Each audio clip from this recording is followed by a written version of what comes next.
I am super excited to be sitting down here today to talk to you guys again after a very long time. After a very long time. I think it's about a month that I've come to talk to you guys, to speak with you guys. I'm sorry. Hi everyone. Hello. Welcome back to this channel, and I hope you miss this face because I miss speaking with you guys a lot. I miss talking to you guys a lot. So this particular video is a video that I've done so many times.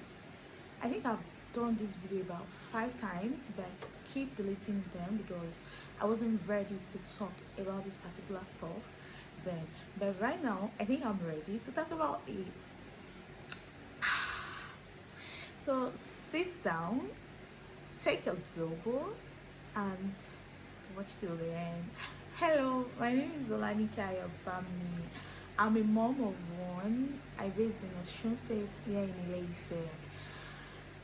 Guys, there's a lot to talk about. Let me not even spill it all in this video. So let's just dive right into this video. So as you can see in the title and delivery story, yeah, guys, I wasn't ready to talk about it these days, but right now I think I am ready to talk about it, and I'm ready. I'm gonna post this video for you guys to watch. So today is 26th of May 2023. I gave birth on the 17th of May 2022. My daughter is a year plus now. Yeah. This is how the whole scenario started. When I got pregnant, I think I've talked about how I had threatened abortion. I'll check. If I've not posted that video, then I'll post the video later after this particular video. I don't know if I've posted that video. I can't even say. So I think I had threatened abortion about 5 weeks when I was 5 weeks pregnant. So I was on a bed rest for days at the hospital, and later I was discharged.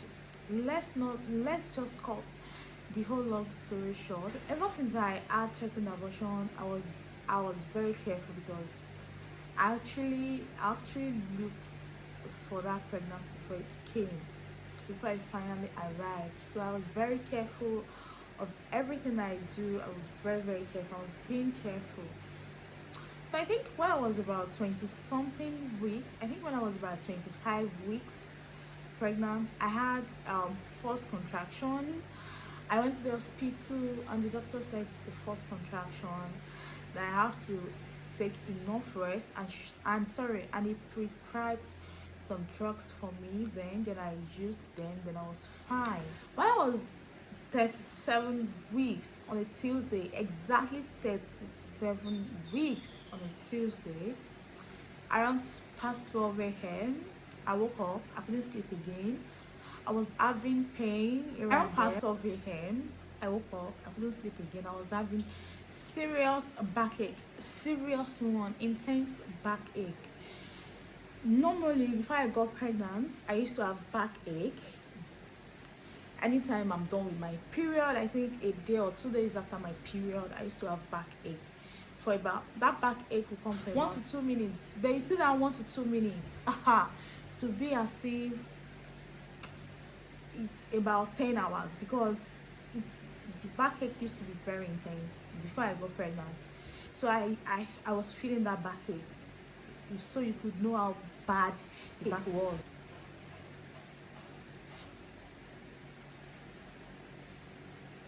So you could know how bad the backache was. So I was having a backache. I firstly with my husband and I told him that I'm having backache, and he was like, oh, sorry. But a day before was on a Monday.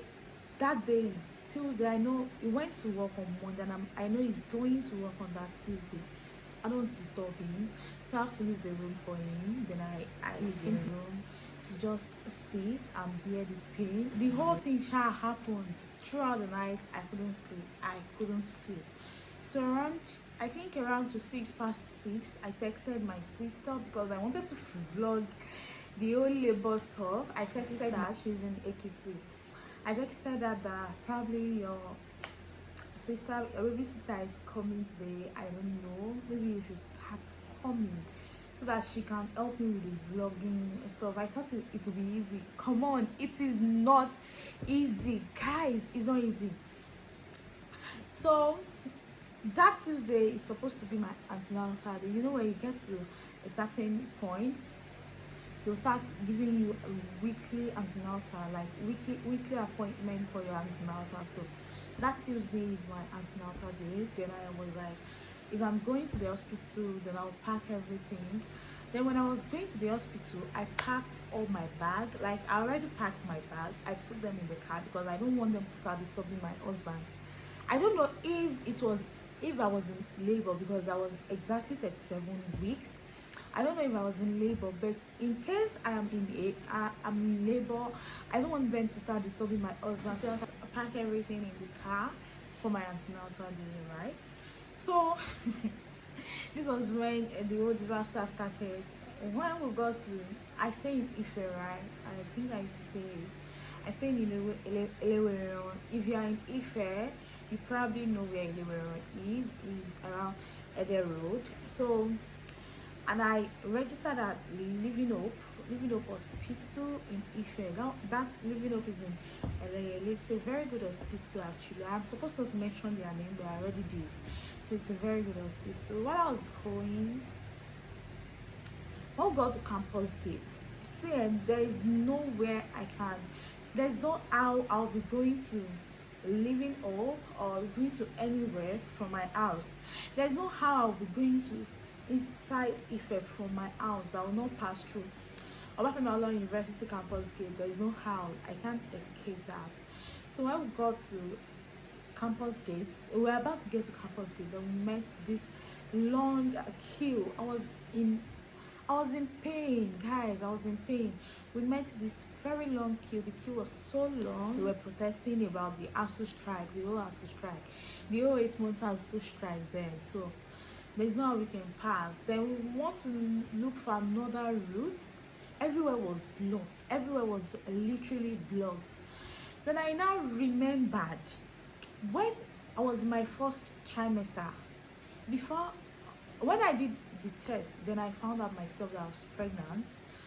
I went to the hospital to confirm it. Then I was confirmed that I was pregnant, and I asked the doctor, when should I come for antenatal? And the doctor said 3 months. That 3 months is supposed to be after my first trimester. So, but during my first trimester, I saw Shege. Guys, I saw Shege. My husband is not a camera person. I would have loved to bring him on this show to come talk about my first trimester, because it wasn't Shege. I don't want to talk about it. During my first trimester, I remembered there was this woman around my house that took care of me when I was in my first trimester. Then I was sick, because the doctors actually said I should come after 3 months now. So I don't want to go back to the hospital, because they already said after 3 months. So we called this woman took care of me, and I was fine.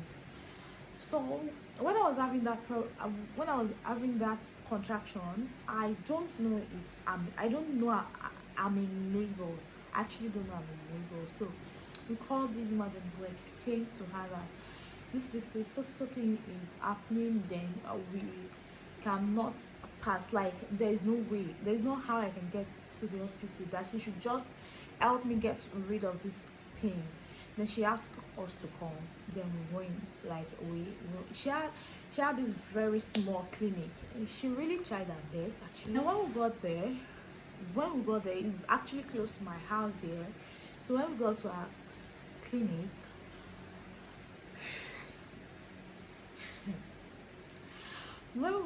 clinic, I don't want to be emotional at this point. When we got to our clinic, she checked me. She said cervix are not even opened. So I went to pee. Normally, if I want to pee, then I will use water to clean my VJ. There's no water, so I used tissue. Then in that tissue, I actually saw blood, small blood, like as if my period is about to come. So I was scared and I showed her that blood. Did I show her? I think I told her. I'm not sure I showed her. I think I told her about it and she said, I'm actually in labor. But there's no how we can go to the hospital because everywhere was blocked. The intense labor started around past 6 p.m. Since 12 past 12 a.m. that I've been feeling labor. Oh, she induced me. Yes, she gave me a drug that I should put under my tongue and allow the drug to dissolve. After she induced me, I shouted. I shouted. This woman and the other woman, she invited someone. They were both angry at me. I was like, is this thing my fault? I was having backache. Guy, I was having backache. Hey, Jesus. So, fortunately for me, around tonight, 9 p.m., my baby came. She came. At first, I didn't hear her cry. I was like, bro, Mom, I said, bro, come on, me, kid. I think they tapped her and she cried. She was tired. I know she was tired because we really stressed her. We stressed her. So, then we're sorry. We're sorry for stressing you. It's actually not our fault. It's because of the protest. After the baby came, normally placenta is supposed to follow, but placenta did not follow. They were trying to force out the placenta, and unknowingly, I don't know. That place was already paining me. I was already in pain. I don't even want anybody to touch that place again. So it was already paining me. They keep putting hand. So I didn't know when I told her not to bring out the placenta completely. So the placenta cut into two. She brought half was inside. She said I asked her not to bring out the placenta. I didn't know when I said that actually. I was in pain. Normally, after everything, I was very tired. I thought it was because of the stress. First day, second day, I was having stomach pain. My mom insisted that I should go to the hospital and check. I was having intense stomach pain. I don't know. I was having stomach pain, child. Second day, then the third day, I have to go to the hospital. I have to go to the hospital that I registered, then I have to tell them what happened. My stomach was still big. Even when I got to the hospital, they did not even know that I already put to bed. They didn't know that I already put to bed. So I was trying to explain to the receptionist that I gave birth for yesterday, and she was like, "It's Bimo." Congratulations. You should have to bed. Then Dr. Ralph, thank you. God bless you. God bless you, Dr. Raphael. Then I went to the doctor to me. They did scan at first and saw that there were still things. There's still things right there. So they have to bring out that stuff. Like, it's not painful. It's not painful. I think they gave me something. I think they injected me. I don't know, but it's actually not painful. The process was not painful, but I tried. I thought it was going to be painful, so I was already crying before they would do everything, guys. I already lost the picture. I would have shown you the keg of blood they brought out from my small stomach. It was so much. It was so very much, and I spent the double of the money I was supposed to spend actually. So after everything, I was so angry that this woman wanted to kill me. This thing could have killed me. This thing could have taken my life. So I was so angry. I was super angry. Then I have to call her that blah blah blah. I have to call her and explain to her, and this was what broke my heart. She said she knew there's still something that inside me that was the one that asked her not to bring it out. Then she left it. Like, are you for real, ma? This is my life. So if this thing is gonna kill me, you would have left it and allowed me to die. Like, for real. Thank God I didn't die. Because 20th of May. I gave birth on 17th of May. Then I went to the hospital to bring out that stuff on the 20th of May. That same 20th of May was the day I found out that my daughter had jaundice. That same 20th was the day I had to rush. We have to rush my daughter bound to the hospital, to the general hospital, for treatment. We were there for about 6 to 7 days. 6 days. We got there on the 20th, then we left there on the 26th.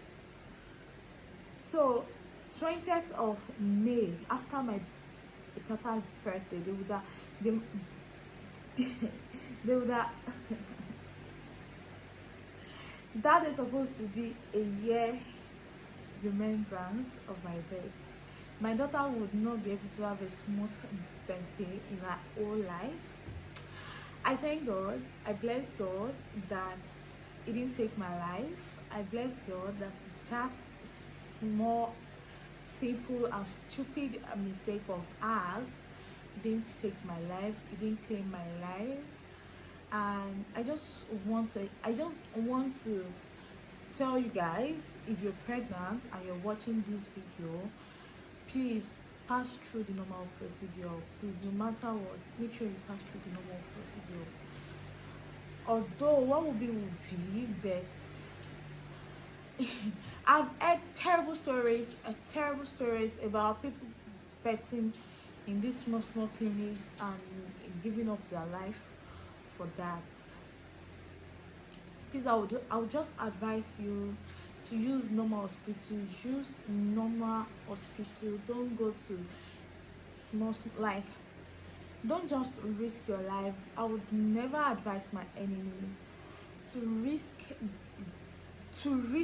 what we risk to bless God. And guys, this will be the end of the story. This will be the end of my labor and delivery story. If you enjoyed this video, please give this video a thumbs up, like, share.